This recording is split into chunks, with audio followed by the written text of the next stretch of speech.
Preliminary data from the University of Michigan shows consumer sentiment, or how people feel about the economy, declined for a second straight month. And it all comes as January saw a decline in spending, which has some economists warning the U.S. could face a possible recession.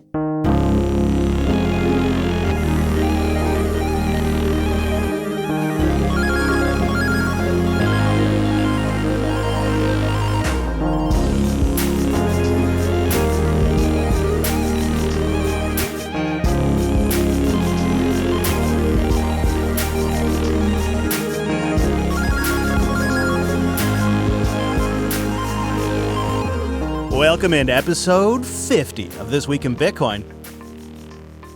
My name is ChrisLAS.com, JupiterBroadcasting.com.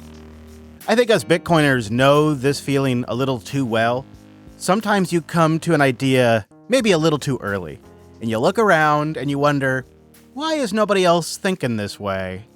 Am I missing something, or are they all missing something?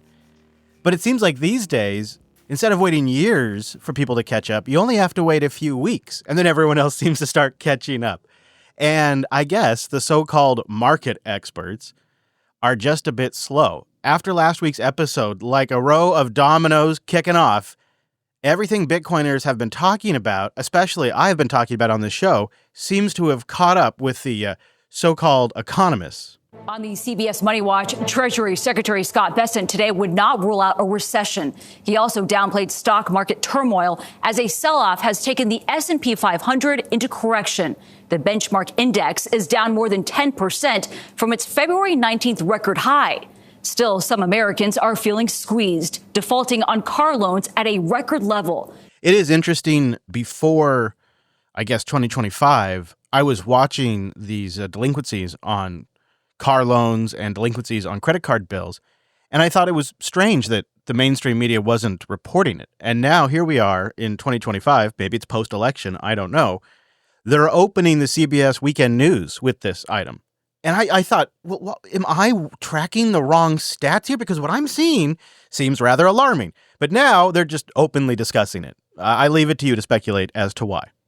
Still, some Americans are feeling squeezed, defaulting on car loans at a record level. CBS's Andres Gutierrez in Los Angeles reports. How much are you paying each month? $930. Troubling times on the American road. 2 years ago, Alejandra Gragiola bought her EV for $60,000. Okay, I don't mean to be this guy, but do you think this report's going to bring up the fact that maybe she shouldn't have bought a brand new $60,000 EV for $900, almost $1,000 a month?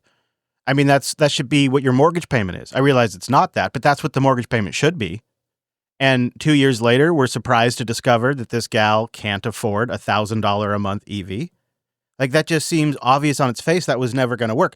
Not going to be part of the coverage, though. I realize I'm being a little bit of a tough guy here, but there is some personal responsibility when it comes to taking out loans. When you get a $1,000 a month car, you have to think about not just a payment for the next few months, but you have to think about the payment for whatever it might be, 8 years, 5 years, whatever it could be. And you have to think about making that payment every single month, even when there's Christmas, even when there's issues, even when prices of eggs go up. $930. Troubling times on the American road. 2 years ago, Alejandra Gragiola bought her EV for $60,000. Is that pretty high for you? I mean, does it break your budget? It is. Gragiola is on a loan. In 2024, more than 4% of auto loan holders had car payments of $1,000 or more. That's up from 1% in 2020. And almost $1,000 for a car is just, it's a little crazy, but driving up prices, a double whammy of rising vehicle costs and higher finance costs to buy them. If we look at the average price people are paying for a new vehicle, it's north of $47,000. On used, it's $25,000. With the economy showing signs of stress, Jessica Caldwell of Edmond says borrowers are feeling the pinch. So people that are kind of in the middle of their loan,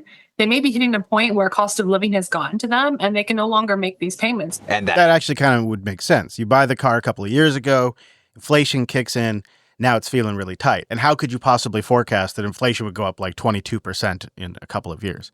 That would just be unusual for most people. A lot of people that are, crazy enough to make decisions like buying a $60,000 car when they can't afford it haven't been around long enough to experience, like, say, inflation in the 70s and interest rates in the 80s. So this is their first go-around, and it's caught them, and it's tough. Americans are feeling the pinch, and it would make sense they should be after a couple of years of tough inflation. But now that data and that sentiment data is making its way into the hands of economists, and that's where some of the panic is coming from. Renewed fears about an economic slowdown have rattled Wall Street and beyond in recent weeks, stoked by President Donald Trump and his top economic officials' refusals to rule out a recession. This is a report by Forbes, and it kind of underscores the general vibe of the last few days. Also, the UCLA's Anderson Forecast issued their first ever recession watch. They say it's mostly due to Trump's proposed policies. If fully enacted, could lead to an economic downturn. In fact, the report is titled, quote, Trump policies, if fully enacted, promise a recession. Right. Now, the thing that's interesting is this is the first time they've ever put this indicator out. And they also highlight labor shortages and reduced federal spending as a factor in the economy as well. These things are what's sort of leading to these types of reports right now. The technical definition of a recession is 2 consecutive quarters of negative growth in gross domestic product. The official quarterly GDP stats haven't turned negative yet, but JP Morgan Chase, the country's biggest bank, calls for a weak but still positive 1% GDP growth rate during Q1, though Wall Street recession indicators tilt towards higher odds of recession. And perhaps the most concerning signal is a breakdown in everyday Americans' conviction in the economy as the University of Michigan's closely watched consumer sentiment survey tumbled this month to its lowest level since 2022. Many have pointed to the stock market as a reason to fear a recession. Stock prices don't completely correlate with economic growth, but the S&P 500 dove into a 10% correction last week, wiping out some $5 trillion in market value in less than a month's time. Trading in 2 of the world's most precious commodities signals that investors are looking for safe assets to invest in, certainly point to the prospect of a global recession. Gold prices are up more than 10% this year to a record $3,000 per troy ounce, and an international benchmark for oil prices sunk to its lowest levels since 2021. Yeah, so gold's up, oil's down, that spooks people. Then you have a combination of tariff policy fears, the stock market, and some stocks are down, 40, 50%. Some are down much less. That, combined with a softening consumer outlook, has all kind of just spooked everyone. But have you noticed that the White House hasn't said much about tariffs in the last few days? There's been a few things. No tweets from the president, though. And the market's calmed a lot since that. Since the last mean tweet about tariffs. And it kind of goes back to what I was saying last episode. A lot of this policy uncertainty, which is playing a major factor here, is just driven by the White House jawboning. So if you ignore the tweets and you listen to the staff around Trump, I think you'll find that they're laying out a very clear game plan. And I have to admit, for the second week in a row, the Damn All In podcast has some clips on the show.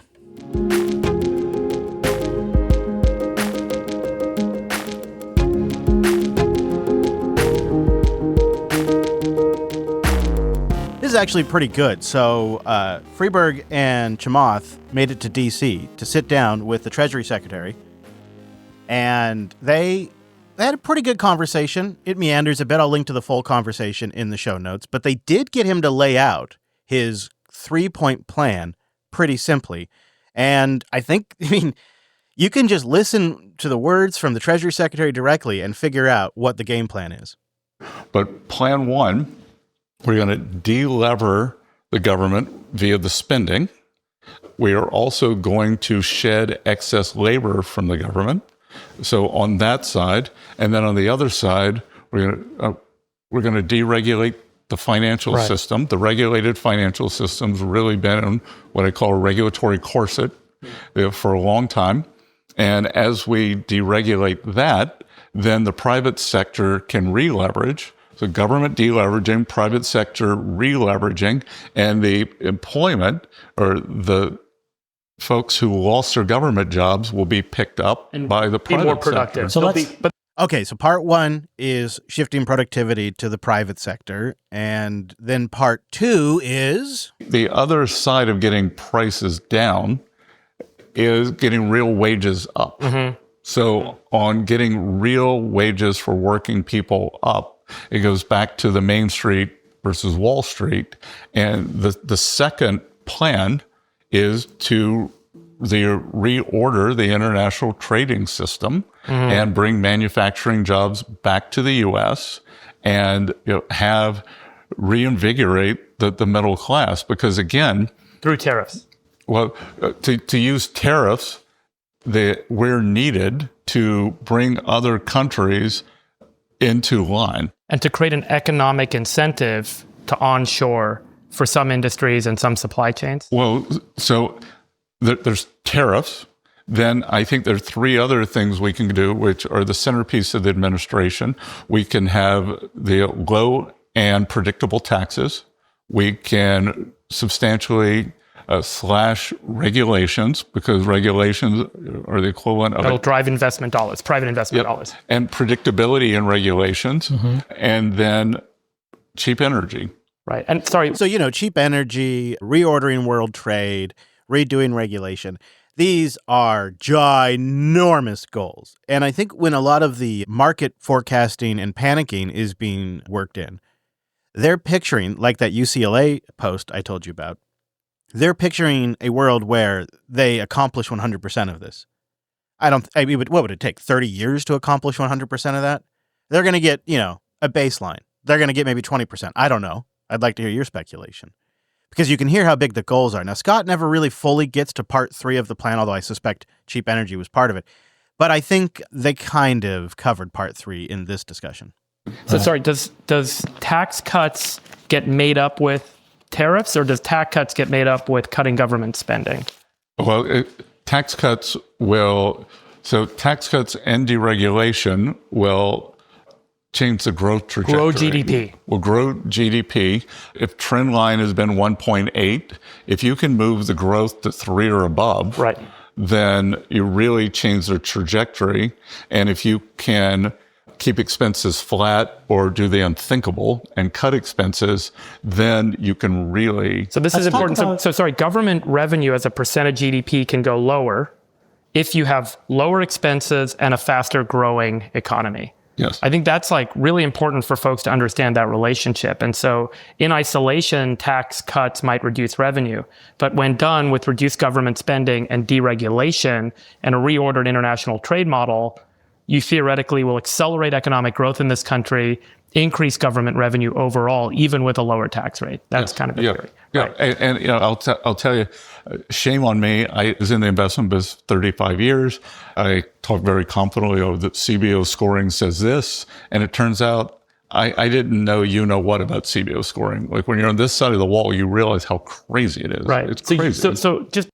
Now, the idea of lowering taxes and bringing up revenue at the same time and cutting costs, all of it seems, again, like quite the target to hit. But I think what you hear in there is a strategy, at least. And from that, we can kind of deduce the steps that they're going to have to take. And ARK Investments' Kathy Wood seems to think there could be some decent results if given time. Assets, Bitcoin or otherwise, how do you know that we're not at the lows? So one of the things we think is going on right now is, and Treasury Secretary Bessent today said he does not believe that we're going into a recession. We think we've been in a rolling recession and that we are actually going to see some negative quarters here. And that's because the velocity of money is collapsing as the labor force is worried that, and we're talking about federal, state, and local, quasi-government categories like education and healthcare. There's a lot of fear around job security right now. So we see the saving rate going up. We see the velocity of money coming down. And we do think we'll see 1 or 2 negative quarters. What we believe that will do is set this administration up and the Fed up with more degrees of freedom for tax cuts and perhaps lower interest rates, or at least ending quantitative tightening. So in the short term, the velocity of money goes down, which probably means Bitcoin doesn't really pump. And we can kind of figure out there's just 2 big questions from that the market really should be worried about. They can stop panicking and they can ask themselves just 2 things. Is this strategy going to work? Will it work? Even if it partially works, is it worth it? And then I think the next big question, especially if you believe what Kathy just said there, how long will this take? Because the sell, the upside, the reason why we're going to eat the veggies, is because on the other side of this, liquidity is going to be loose, money's going to be pumping, the velocity of money will be high, people will be buying Bitcoin, they'll be buying stocks, they'll be buying all kinds of stuff. We're going to have a strategic asset reserve, we're going to have a strategic Bitcoin reserve. It's going to be just boomtown once we get through this, is what the promise is. If that's true, well, then how long? Is it just a quarter? Is it a year? Is it 2028? How long does it take? I'd like to know what you think. So boost it and tell me how long, and do you think this is a strategy that's going to work? Because Bitcoin tries to teach us to be patient, right? We should be looking at this as a massive buying opportunity. If it takes 6 months, if it takes a quarter, we don't know. But this window is a massive opportunity. And the reason why I say that is because I feel like after the election, a lot of us plebs thought, well, we're kind of priced out of Bitcoin. I heard a few people say, I'm just shutting off my DCA now. I'm just pissing into the wind. But now, all of a sudden, look at this. Well, Bitcoin's on sale. And the prices, I think, are wildly low. And why do I say wildly low? Because this Fed seems to be low-key ending quantitative tightening. They're still jawboning, but in the background, they seem to be low-key ending tightening. The dollar is tanking. Long-term yields are falling. Global M2 is pumping to new highs. And the U.S. government is telling us that they're going to buy as much Bitcoin as possible and that you should never sell your Bitcoin. This is President Trump's executive director on digital assets, and he was talking about ways that they're trying to acquire more Bitcoin. Well, we delivered on the president's promises that he made on the campaign trail. The president was adamant about creating the SBR. We wanted to make sure that we did it right in a way that respected Bitcoin for being so unique and also gave credence to innovation in other spaces of the digital asset world. So, for us here, we look at Bitcoin, it's not a security, it's a commodity. It has intrinsic stored value that's traditionally accepted. It has, as David likes to describe, the immaculate conception. There's no issuer. And, that's why, as you saw in the executive order, we compared this to digital gold. It's something that's imperative for the United States to have, retain, continue to build on. And I think that's worth pointing out that, the way that this is constructed, we talked about ways of acquiring more Bitcoin in budget neutral ways that won't cost the taxpayer a dime. And what I like to say about this president, I think it's high time that our president started accumulating assets for the American people, which is what President Trump is doing, rather than taking it away. And I think that's one thing that we really wanted to make clear in this executive order. And we're looking forward to working with our partners at Treasury and the Secretary of Commerce in order to find those budget neutral ways in which we can acquire more. I've been asked all the time, it's like, how much do you want? And I said, well, that's like asking a country, how much gold do you want, right? As much as we can get. I think Bitcoiners that have been around for more than a couple of years, they are all probably realizing what an incredible opportunity this low 80s Bitcoin price is. I know people don't believe it when I say it, but right now, at this particular point in time, while all of this is happening, I'd rather take low 80s K Bitcoin than 120K Bitcoin.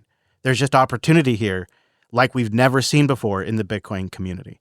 And this is BlackRock's Robbie Mitchnick. He is the global head of digital assets, and I think he's feeling the same way. And I'm talking to some of the most sophisticated long-term Bitcoin accumulators. They're pretty excited about this dip. They see this as a buying opportunity. They certainly don't look at economic headwinds and say that's bad for Bitcoin. They say that's probably a catalyst for Bitcoin. Well, to be fair, they are always pretty. That's true. That's true. But some of them, we're taking chips off the table a little bit in the hundreds, and now they see this correction, and a lot of them view it as sort of an irrational sell-off based on short-term factors. I don't know whether that's true or not, but certainly there's a lot yet to be sort of understood and processed about this asset and how people think about it from a risk-return perspective and in a portfolio and how the correlation should play out over the long run. So we're trying to play a role in that. Lots of other financial institutions that have come into this space are trying to bring some quantitative rigor to that as well.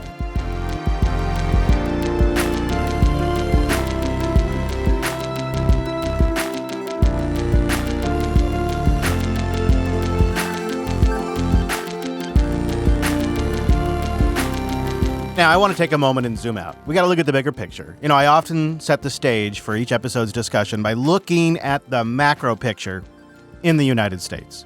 I've talked about why I do that. I think I have some pretty good reasons.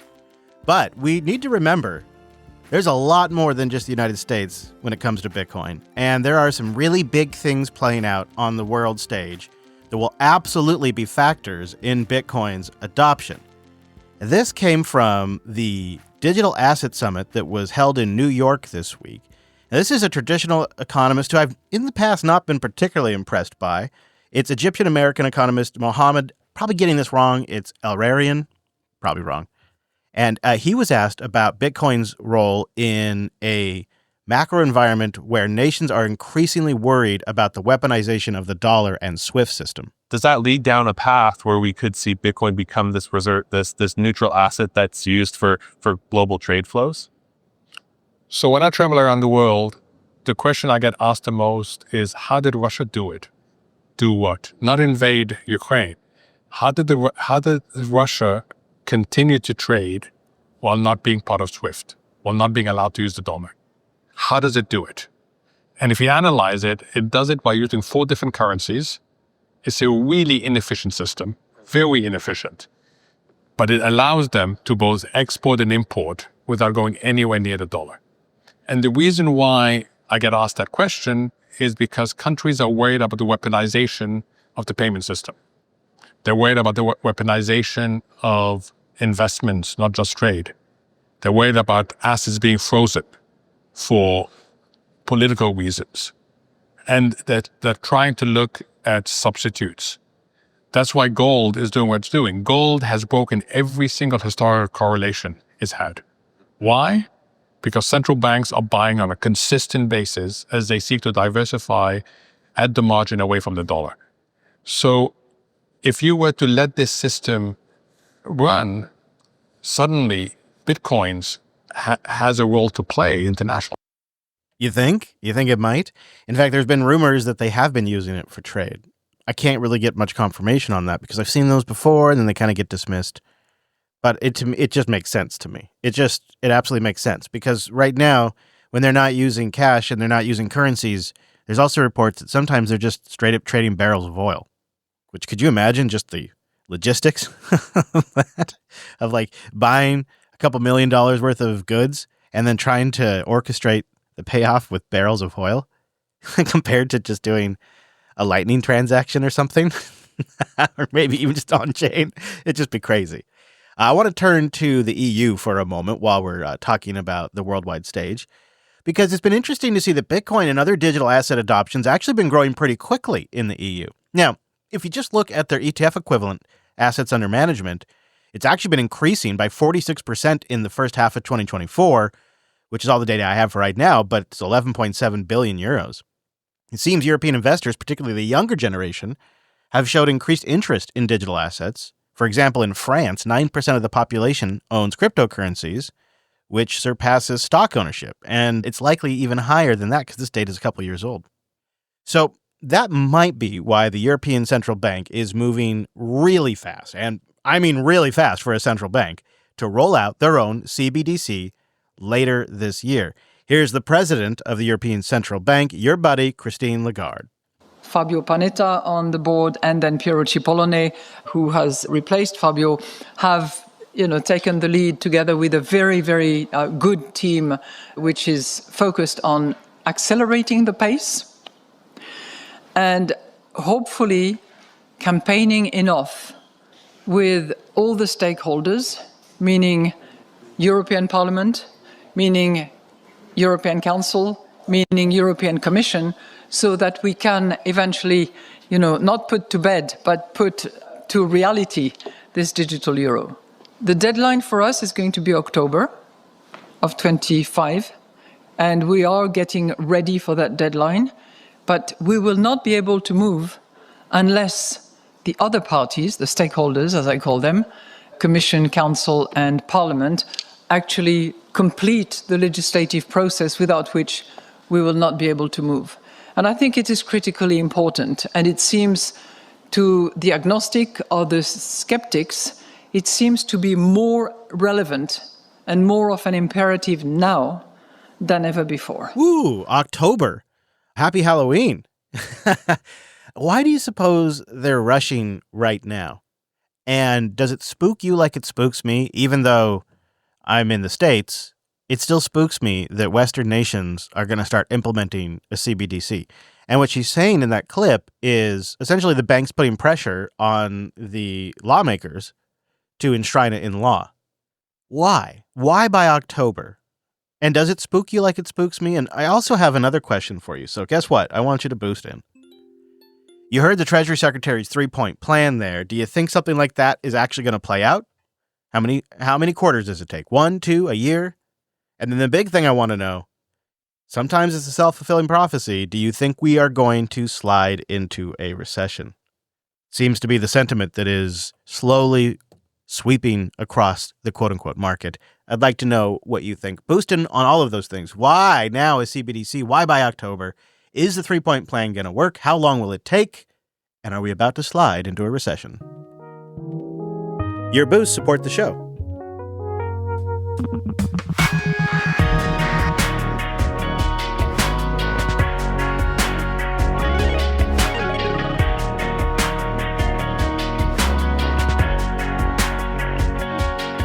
Well, don't go anywhere, because coming up in the show, I've got your boosts, some important updates, and a stone cold killer clip of the week. We have to play that. But first, I want to let you know you can support the show by doing what you do. Go buy your sats. Go DCA, go smash buy, go use River. If you're in the States, I think it's the best way to stack sats. They've got that 3.8% interest in sats. Then you can sit there in cash and then smash buy when the price dips. And they support Lightning and Proof of Reserve, which is awesome. Great, great company. The Bitcoin Well is an amazing automatic self-custody platform, great in the US and Canada. You buy and sell directly from your wallet. They never hold your Bitcoin. Now, if you're ready to spend your Bitcoin, that's the Bitcoin Company. You can spend your sats via Lightning into a gift card for hundreds of companies in just a second. Log in via Lightning, no account needed. The Bitcoin Company, link in the show notes. You want to stack sats when you use your debit card or pay bills? That's the Fold card. I've stacked over 200,000 sats now in rewards just by paying my bills. Link to that in the show notes. And if you want to get access to your Bitcoin without selling it, i.e. access to that sweet, sweet liquidity, check out Salt Lending. That's who I use when I need to take a little loan out for Bitcoin. And I got links to all of that in the show notes. You can support the show by doing what you do.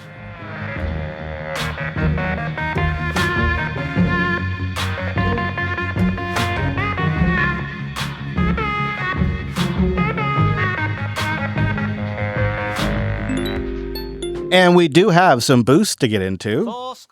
7 boosts to go. Thank you, everybody who supports the show directly. A-Train is our first booster this week with 20,000 sats. Things are looking up for old McDuck. He says, thanks for the content, and I think I agree with your assessment that this admin is using their ability to inject volatility, i.e. through tariffs, to try to get some cheap financing. Trump isn't perfect, but he has a pretty good record of forecasting and making strategic moves for the long run. We shall see. And like you said, if we don't get the strategic reserve past Congress, it will remain on shaky grounds. In the meantime, I'm enjoying the cheap sats. You got it, dude. Yeah, nailed it. Thank you for the boost. I appreciate it. Ace Ackerman comes in with a row of ducks. Ooh, Trump is playing digital 3D chess. Go to the moon, Orange Man. I hope so, Ace. I hope so. I might be a little more comfortable if it was 4D, but that's probably asking for too much. Nice to hear from you, Ace. Thanks for the boost.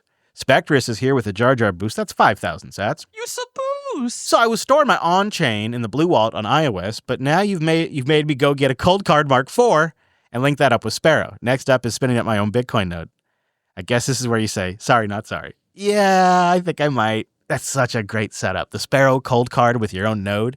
You are your own bank. You are your own settlement network. You are your own source of truth. That's so awesome, Spectrus, right? I mean, it feels good, right? Admit it, Spectrus. And thanks for the boost.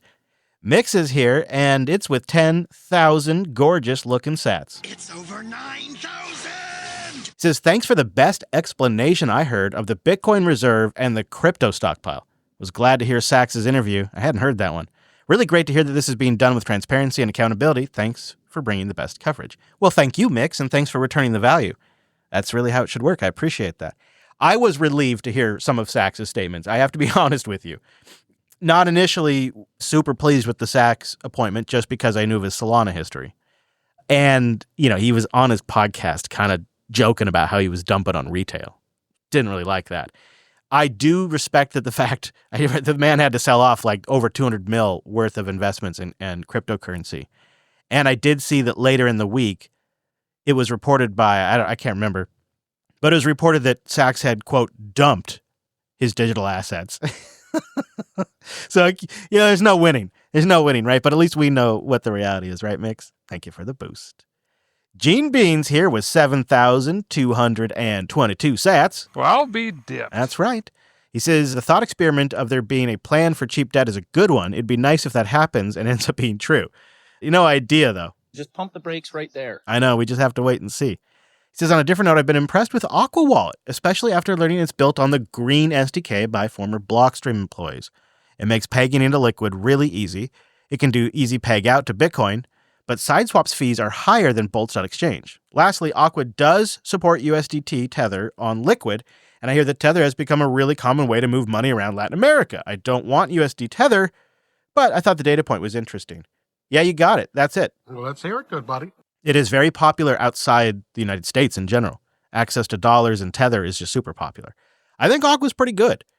I sometimes worry about like some of the automated swapping failing, but so far the, little bit that I've used it, it's never been a problem. I have encountered a few bugs, but I think the team behind it's very dedicated. And I think it's a good temporary wallet. I don't know if I'd make it my long-term wallet. He says, okay, so which would you prefer for Lightning Wallet for a kid? Using the Friends and Family feature of AlbiHub or Blue Wallet's LND? Hub. Well, Gene, I'll just tell you what I do because I'm not sure if it's the right way. But what I started with essentially the Blue Wallet setup, and I've migrated to Friends and Family.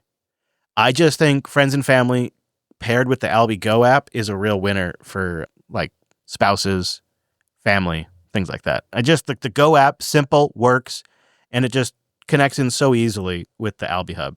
But maybe somebody else has another idea for doing hosted Lightning wallets for family. It's a good question, Gene. Nice to hear from you. StackSats123 is here with the Roadux. My general rule is what I use when it comes to orange pilling friends. Oh, good. Is that they need to show interest in savings and investment first. Oh, that's a great data point. He says, saving for your future isn't fun for most people. They'd rather drive around in a vehicle they can't afford while sipping on a fancy coffee. Glad to have you back this week. Well, StackSats, if the first clip didn't prove you right, the first clip of the show, man, it proved you right. That gal with her $1,000 EV payment, right? That's such a good, I don't know, I'm trying to think of benchmark or waterline or whatever it is if they show interest in investment. That means they're thinking in the right mindset. And if they don't think in that mindset, they're not going to get hard money. They're not going to get store value. That's a great boost. Thank you, StackSats. Nice to hear from you. VFX Up is here with a row of ducks. That's 2,222 sats. Hey, first time booster. Shoot, look at that. Love all the shows and the JB podcast, though I thought I'd say hello. Just getting to Bitcoin over the last few months. Well, VFX, it is great to hear from you and welcome aboard. And if you have any questions, I'm always happy to answer new to Bitcoin questions in the boost. So please send them in. It's nice to hear from you too. That's exciting. Oh man. I guess I haven't heard from a brand newbie in a while, so it's great. Beham182 is here with 3, 4, 5, 6 sats. Why you got to put numbers and letters together? Why can't you just go yourself? So I took a look at the Bitcoin Wells per the show's recommendation, and it allows direct deposit into a self-custody wallet. But I've noticed that it seems to list the price higher than anywhere else. Is there a legitimate reason for this? I don't want to point any fingers, but it does come off as a little sus. And then he continues. So I did some digging and I found out what's going on. They are pretty transparent about it. It's just not said directly on the purchase page. Verified users buy Bitcoin at 1.2% higher than cost and sell at 1.2% lower than cost. Now, light users are at 3%. So you can expect to pay $12 in fees for every 1,000 in Bitcoin bought, which not horrible, really, than other exchanges, especially when you consider it is directly deposited into your wallet. But over time, the fee could add up. That's a great bit of information. Thank you, BAM. It's good to know that they have a 1.2% lower on the sell side, too. $12 in fees for every 1,000 in Bitcoin doesn't seem too unreasonable if you also consider you're never going to have to move it again. right? Like, now it depends on the exchange, but a lot of exchanges you buy and you stack, and then you have to move it on chain at some point. Sometimes you pay an on-chain fee, sometimes you don't. At least with Bitcoin Whale, you're going directly to your wallet. But that is really great digging. Thank you for the information and the boost. Achilles is here with 4,000 sats. Now, bear with me here, but I think the SEC is right. The poop coins aren't securities. They're actually a new form of gambling. At least that's how I see it. Okay, Zach, so do you think that gambling fits with their new trading card collectible analogy that they're trying to go with? That, oh, well, you see, meme coins are collectibles and certain brands will be valuable and other brands won't be, sort of like trading cards. Do you buy that? It sort of sounds like what they tried to say about NFTs. But I do think there are certain brands, maybe Trump's one of them, that do have enough clout that people want to own some sort of theoretical stock in the brand or something. And if that's represented with a meme coin, maybe. We'll have more on that in a bit. Thanks, Zach, for the boost. Clarkian's here with 5,000 sats. You a boost. Trust the plan. Indeed, trust the plan. Thanks for the boost. Turd the Punch Bowl's here with 4,000 sats. Oh, man. Never tell me the odds. There's, I don't know, Fruit Loops in that drawer? Oh my God, this drawer is filled with Fruit Loops. Okay, so he had some problems boosting, but he says, I work in an industry that has many components imported from China, Mexico, and Canada. I've seen many announcements of the future price increases, but not many actual files containing the details of said price increases. My theory is manufacturers and suppliers are waiting out the Trump tariffs that are on and off constantly, simply announcing the possibility of a future increase so that's not a surprise to their customers or partners. But they can't actually operate in this environment where tomorrow could be 25, 0 the next day, or 100% the day after. Yeah. So with that in mind, I wonder if the dip in inflation could simply represent a pause while people try to make sense of the admin's economic and foreign trade policy. Then they cut, so they only do a cut once versus a change the prices every other day type thing. Maybe more relevant to my industry with publicly known and followed MSRPs. Curious your thoughts. I definitely think it's part of it. I also think a big part of the inflation dip is, so it's people pausing. It's a reduction in federal spending, right? That's going to be a big part of it. And I also think that just a lot of things that have been put in place over the last couple of years, including rising interest rates and other policies, are beginning to have an effect. And I think consumer demand in general is slowing simply because people, as time goes on, and prices aren't coming down, and wages aren't really going up anymore, so they're getting tapped out. And they're getting more and more tapped out as time goes on. Now, Besant there says the solution to that is to start raising real-world wages. We'll see about that. That takes time. But you would have to think, if all of what I just said holds to be true, then if the economy were to turn around, you would start to see things like the cost of oil rip, which would add inflationary pressures. And you would see the supply chain constraints start to constrain, I guess. What am I trying to, the supply chain that was pretty disrupted during the COVID lockdowns hasn't been fully repaired. Trump is engaging in some warfare with the Houthis to try to open up certain shipping lanes again, which could help, but that also takes time. I mean, the more I think about it, the more I'm starting to think it's 2028. You know what I mean? Anyways, all I have to say is, if you're not listening to 40 hours of podcasts a week, what are you doing? Thank you, everybody who boosts in above the 2,000 sat cutoff. I appreciate it. We had one here that I wanted to pull forward. It was Axelrod00, who came in with 1,000 sats. Coming in hot with the boost. 1,021, I should say. Is owning real estate an investment and the American dream, or should we rent as cheaply as possible and invest all disposable income into Bitcoin? Maybe we could be happy and only own Bitcoin? Thanks for sharing your personal living experiences. Makes the show all the more amazing. Thank you, Axelrod. The reason why I wanted to pull that forward is this is me being, a crazy Bitcoiner, but I do kind of follow this philosophy, at least for now. Housing prices are ridiculous. Rates are too high. Now, remember, I live in the Pacific Northwest, too, so it's really bad here pricing-wise. And I would rather buy something that I can own fractions of at a time. I can put just a few dollars into at a time over a 5-10 year period and doesn't decay, doesn't suffer the universe's entropy, And so I can live cheaply in an RV. It's a nice RV, but it's, saved me so much money. It's ridiculous. And instead direct that money into Bitcoin. And I suspect long-term that will be the better play. Even if I had put that same money into a real estate payment, I think I'll still come out on the top. So thank you for the boost. Thank you, everybody who boosted in. We had 50 of you stream sats as you listened, so we stacked 98,760 sats via the streamers. And you sat streamers, you did the heavy, heavy lift this week. Because we had, when you bring in the boost, we stacked a total of 165,925 sats. Not too bad, not too bad. But this show is a lot of work, so if you get value out of it, I'd really appreciate it. You know, it's about an hour or two, 7 days a week. Maybe not Sunday. Maybe only about a half hour on Sunday. And then Wednesday morning, I'm up at 5 a.m. working on the show to get this thing out in the afternoon so you have something for your afternoon and evening commutes. So if you got some value for this show and want to return it back to me, I sure would appreciate it. You can do it with a boost. And I'd also like your opinion on advertisers. We've had advertisers approach the show, Bitcoin advertisers. I'd say decent Bitcoin companies. But I've always been a little hesitant because if you've been in Bitcoin a long time, you come and see, you'll see companies come and go, I should say. So it's a bit of a roll of the dice, but I do sometimes wonder if we can make the show sustainable with boosts alone. And of course, the use of the affiliate links in the show notes. Just because it is an expensive show to produce, right now, I'm keeping it locked in on the 100% direct audience support. But I would be interested in your opinion, especially if you've boosted on the regular, if you're feeling exhausted and can't keep it up. How do you feel about sponsors coming in to pick up the slack? As we hit episode 50 and I start thinking about the next 50 episodes, it does cross my mind. And I think the first place to go is to get your advice. So boost in and let me know your thoughts on that as well.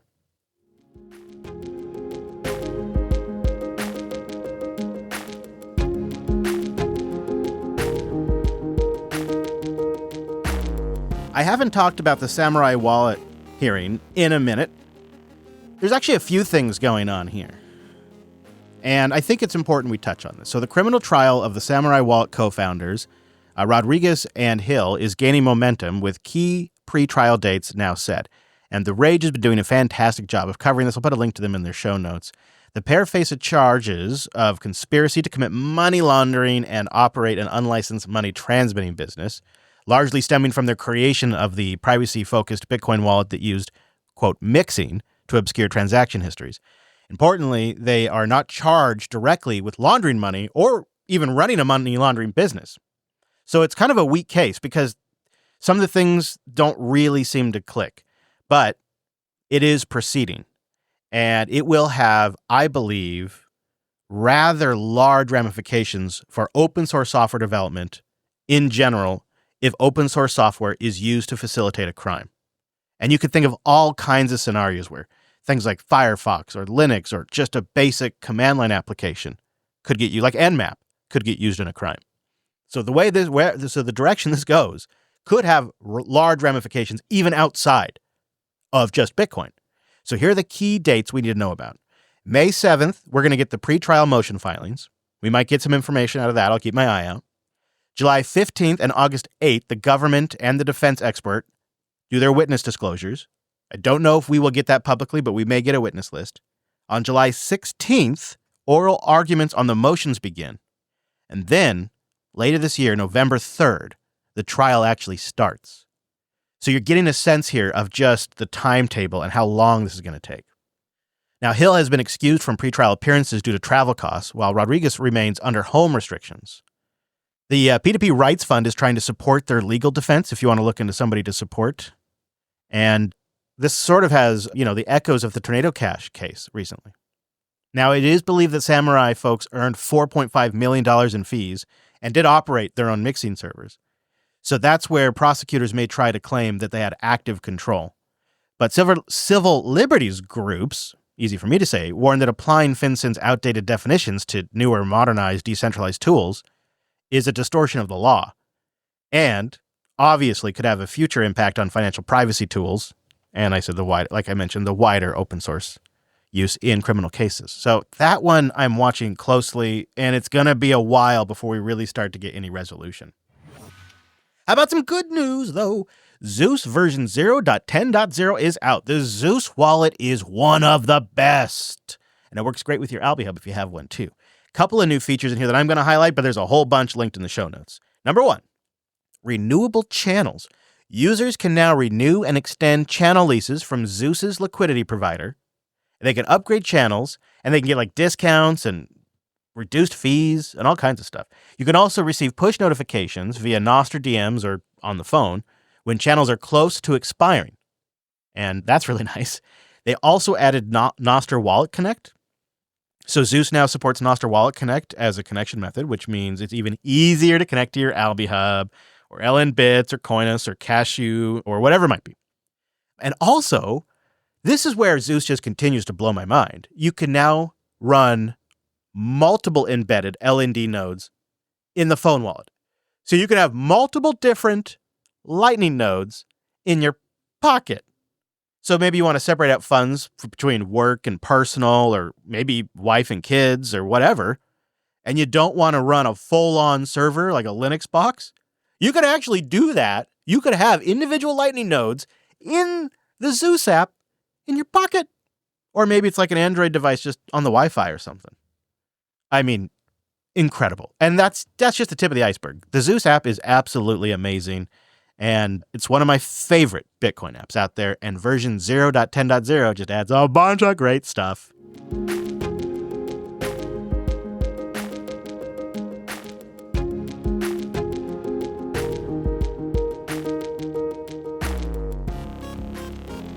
I want to come back to meme coins for a moment. This will be our final clip of the week.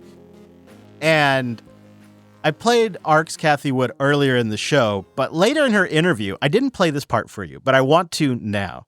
They asked Cathie about meme coins, about Trump's coin, and all of that stuff. And she just has like a stone cold killer's take on meme coins. Cryptocurrency. You just spoke about the easing regulatory environment around crypto. I'm curious, though, what you think about President Trump's relationship with crypto. The Wall Street Journal reported that the Trump family has held deal talks with Binance following that guilty exchange plea. And then also you have the president getting into meme coins. You have World Liberty Financial. Are you at all concerned that the Trump family is too close to crypto? Well, I think the Trump family is very supportive of crypto, which is great. It's completely different from the environment we had been in. Our view on meme coins, we're not as focused on them. We would not be putting them into our various private funds because, and I think that, the combination of AI and blockchain technology is creating millions of these meme coins. We think most of them are not going to be worth very much. We think there are just going to be a few crypto assets that will gain most of the spoils in the entire ecosystem. Cathie, even some of the people who believe most firmly in the crypto story here, they are still worried about those meme coins and a lot of retail investors being stuck holding the bag. And another thing that's happening at the same time is you have a lot of exchanges looking to loosen their listing standards. Do you worry that this could go too far, that too many coins that are going to hurt retail investors ultimately will be listed on too many exchanges? Well, I think that the SEC did a very important thing in declaring these meme coins not securities.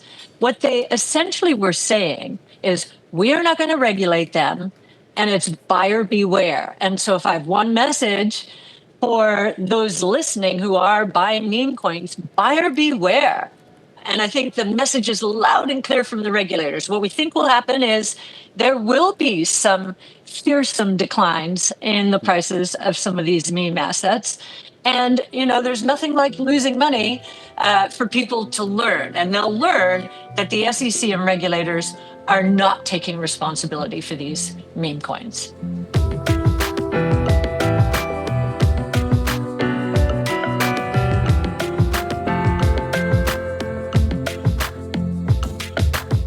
Let's check in on the state of the network before I scoot. This episode is wrapping up at block height 888,514. The current price is $84,380 to one Bitcoin. That means our sats per dollar, 1,185 sats to one US greenback. We are down 22.7% from our all-time high, which was 58 days ago on January 19th, 2025, 109,160. I don't care, though. I'm enjoying the cheap sats. It's not like I was planning to spend my Bitcoin right now. Anyways, I look at it as a great sale. And I'm impressed how well Bitcoin's holding up around and even above the 200-day moving average price. In that way, it's really kicking butt, and the state of the network is strong.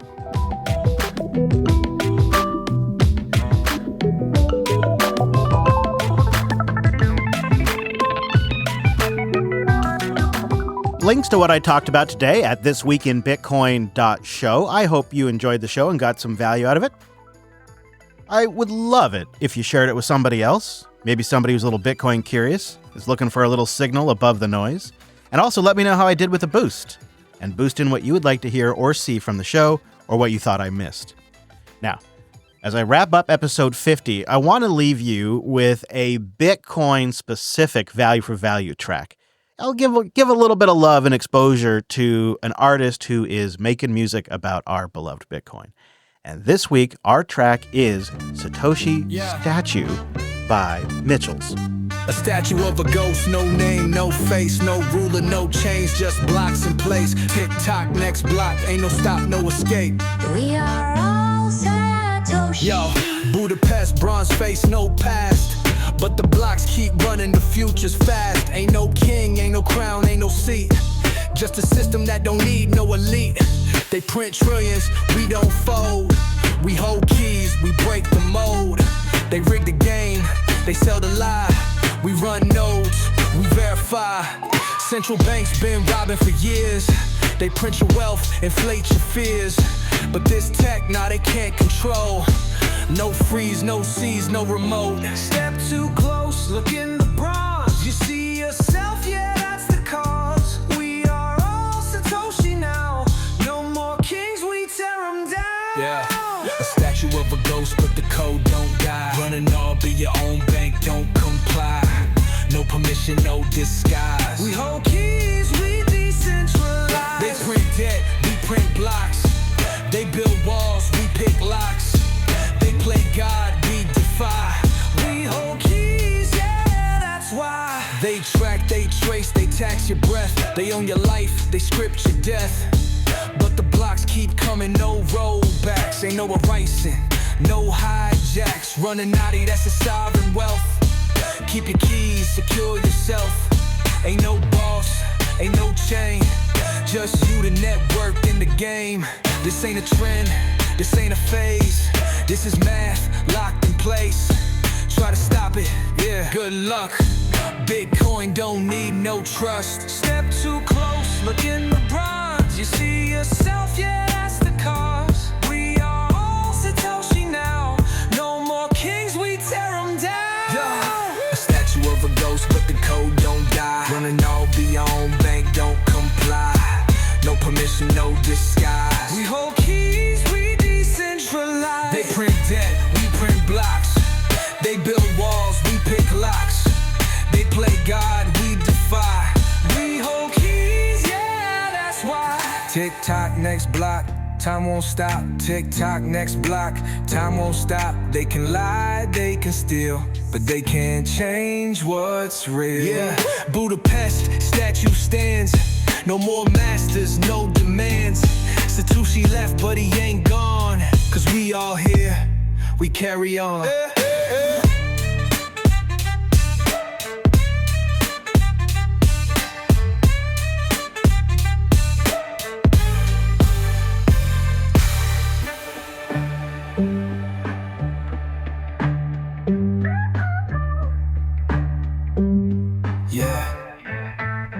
Yeah, Budapest, statue stands.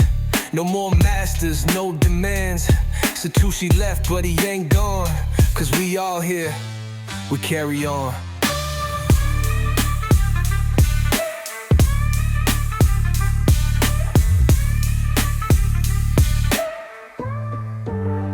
Yeah.